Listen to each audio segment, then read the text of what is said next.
Hoy, good morning electrician. Meron tayo ditong solar light na 10,000 watts. 10,000 watts. Check natin. Grabe yung specs niya, 10,000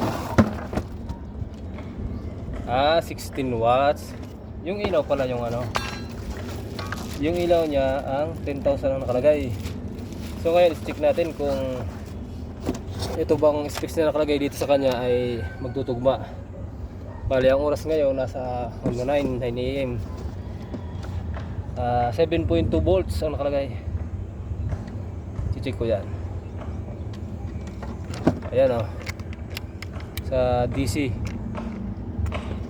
Ito yung baon ko palagi na digital ano ko. Automatic naman na yan.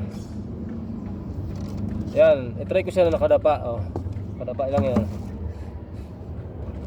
Ibig sabihin yan, wala siyang init. Itatap na din dito yan. Kung ilan bang output niya na di naiinitan. So ayan 5.6 volts lang pag wala siyang init. Tapos ngayon, titestingin naman natin siya kung mainit na. Ayan hinarap ko na. So ayun, mahina talaga 6 bagay, pwede na din kasi 6.6 volts 6.69, okay na rin. So titestingan din natin kung mag-charge siya. Yeah. Malayo, mahaba yung wire na ito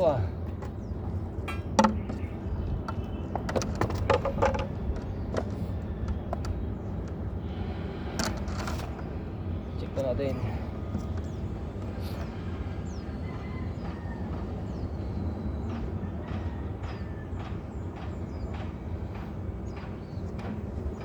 Ayan, hindi nagcha-charge.